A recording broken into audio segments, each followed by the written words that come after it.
Hello అండి, welcome to my channel. ఈరోజు మన ఛానల్లో పచ్చి కొబ్బరితో ఐస్ క్రీమ్ అనేది చేస్తున్నామండి.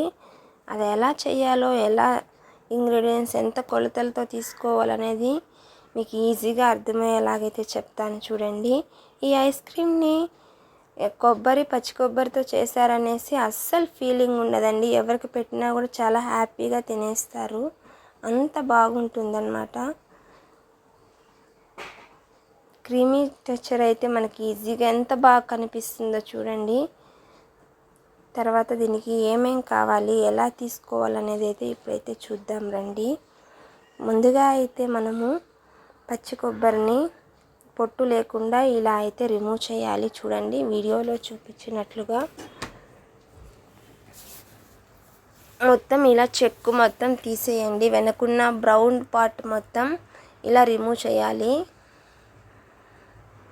ఇలా రిమూవ్ చేసిన కొబ్బరిని చిన్న చిన్న ముక్కలుగా అయితే మనము కట్ చేసుకుందాము.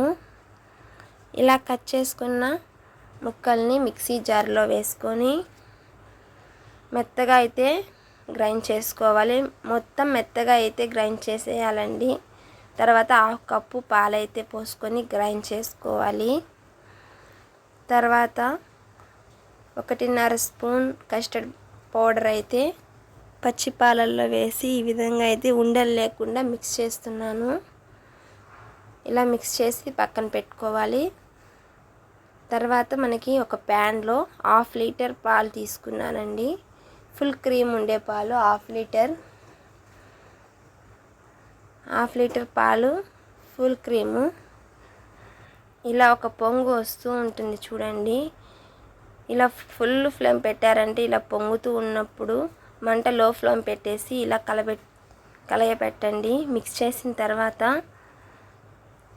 మనం ఆల్రెడీ కలిపి పెట్టుకున్న కస్టర్డ్ పౌడర్ మిల్క్ అయితే వేస్తున్నాం చూడండి. ఇలా మిల్క్ వేసేటప్పుడు మంటని స్లో ఫ్లేమ్లో అయితే పెట్టండి. లో ఫ్లేమ్లో పెట్టి కస్టర్డ్ పౌడర్ మిల్క్ అయితే వేయండి, లేకపోతే ఉండలు కట్టే ఛాన్స్ ఉంటుంది. తర్వాత ఇట్లా ఫ్లేమ్ని మీడియం టు స్లో ఫ్లేమ్ పెట్టి అడ్జస్ట్ చేసుకుంటూ కలయపెట్టాలి. అలాగే 1/2 కప్పు చక్కెర కూడా వేయండి, షుగరు. మీ టేస్ట్కి తగ్గట్టు చక్కెర ఇంకొంచెమైనా వేసుకోవచ్చు. అలాగే ఇట్లా ఫ్లేమ్ అడ్జస్ట్ చేస్తున్నప్పుడు ఇలా పొంగు వస్తూ ఉంటుందండి. ఇలా వచ్చినప్పుడు మనకి క్రీమీ టెక్స్చర్ అనేది వచ్చేసినప్పుడు ఈ విధంగా అయితే ఆఫ్ చేసిన తర్వాత అప్పుడప్పుడు 2-3 సార్లు ఇలా కలపెడుతూ ఉన్నారంటే అది త్వరగా చల్లారిపోతుంది. ఇలా మొత్తం ఇలా చల్లారి పెట్టిన తర్వాత రూమ్ టెంపరేచర్ వచ్చేస్తుందండి. తర్వాత ఇప్పుడు మనం మిక్సీలోకి ఈ పాల మిక్చర్ మొత్తం వేసేసుకుందాము. ఈ క్రీమీ టెక్స్చర్ అంతా వచ్చిన పాలు ఉంటుంది కదా, ఇది మొత్తం ఈ విధంగా ఇప్పుడు మిక్సీ జార్లోకి తీసుకొని తర్వాత ఇందులోకి మనం మిల్క్ పౌడర్ అనేది ఒక 1/2 కప్ అయితే మిల్క్ పౌడర్ అయితే వేస్తున్నాను. అలాగే పాలపైన మీగడ ఉంది కదండి, పాలపైన మీగడ ఒక 2 స్పూన్స్ వేస్తున్నానండి. ఇది ఆప్షనల్ అండి, మీకు కావాలంటే వేసుకోవచ్చు, లేదంటే స్కిప్ చేసేయండి. స్కిప్ చేసినా ఏమాత్రం మనకు టేస్ట్ అనేది అస్సలు తగ్గదండి. ఇలా క్రీమ్ టెక్స్చర్లో వచ్చేస్తుంది చూడండి. పైన నురగలుగా రావాలి. తర్వాత ఈ విధంగా మనకు కావాల్సిన షేప్స్లోకి అయితే మనము ఈ విధంగా అయితే మనం వేసుకుంటూ వచ్చేయాలండి. మనకి ఎలా ఐస్ క్రీమ్ ఉంటుంది కదా మౌల్స్, దాంట్లో అయినా వేయచ్చు, కుల్ఫీ దాంట్లో అయినా వేయచ్చు. నేనైతే దీంట్లో అయితే వేసి ఇట్లా పోపుల డబ్బాలో ఉన్న వాటిలో అయితే వేసానండి, ఒకే సైజ్ వచ్చేలాగా. తర్వాత ఇంకా మిగిలిన దాన్ని ఈ విధంగా అయితే చిన్న పాట్లో వేస్తున్నాను. ఓవర్ నైట్ 8 అవర్స్ అయితే డీప్ ఫ్రిడ్జ్లో అయితే పెట్టేయాలి. ఓవర్ నైట్ అయితే పెట్టేయండి. తర్వాత మార్నింగ్ ఇలా అయితే రెడీ అయిపోయింది. ఇలా రెడీ అయిపోయిన వాటిని మనం చిన్న గిన్నెలోకి ఇలా వాటర్ తీసుకొని ఇట్లా చిన్నగా ఇట్లా రఫ్ చేస్తూ 2 చేతుల మధ్యలో ఇలా రఫ్ చేసామంటే ఈజీగా రిమూవ్ అయిపోతుంది. చూడండి ఎలా వచ్చేస్తుందో. చిన్న నైఫ్తో ఇలా తిప్పుతూ తీసారంటే నేను చూపించినట్లుగా ఈజీగా బయట వచ్చేస్తుంది. చూడండి, చూసారా ఇలా వచ్చేసింది.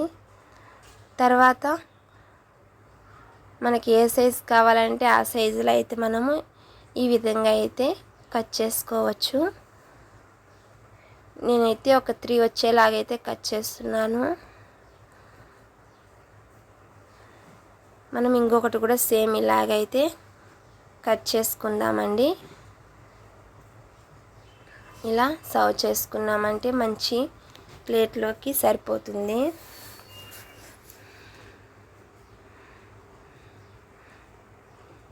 ఇలా పెట్టుకున్న తర్వాత ఆల్రెడీ మనము ఇంకొక దాంట్లో కూడా వేసుకున్నాం కదా ఐస్ క్రీమ్ని. చూసేదానికి పచ్చి కొబ్బరితో చేసామనే ఫీలింగే లేదు. చూడండి ఎంత బాగుందో, చూసేదానికి చూడగానే తినేయాలనిపించే విధంగా ఉంది. ఇలా చేసి పిల్లలకి పెట్టారంటే ఇంకా అస్సలు ఎందుకు వద్దంటారండి, హ్యాపీగా తినేస్తారు. బయటవైతే అస్సలు అడగరు. చూడండి, ఒకటైతే మనము ఈ విధంగా పాట్లో పెట్టాం కదా, అది కూడా చాలా బాగా వచ్చింది. ఎంత క్రీమీగా ఉందో,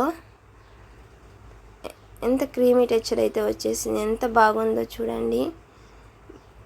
బయట కొనాల్సిన అవసరమే లేదండి. ఐస్ క్రీమ్ ఇలా ఈజీగా ఇంట్లోనే పచ్చి కొబ్బరి మనం దేవుడికి కొట్టినప్పుడు మిగిలిపోతూ ఉంటుంది కదా, అలాంటప్పుడు ఇలా అయితే చేసి పెట్టారంటే పచ్చి కొబ్బరి పాడవకుండా ఇట్లా ఈ పిల్లలకి చేస్తే చాలా హ్యాపీగా ఫీల్ అవుతారండి.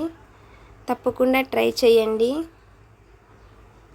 ట్రై చేసి ఎలా వచ్చిందో కామెంట్ సెక్షన్లో అయితే కామెంట్ చేయకుండా మర్చిపోవద్దండి. థ్యాంక్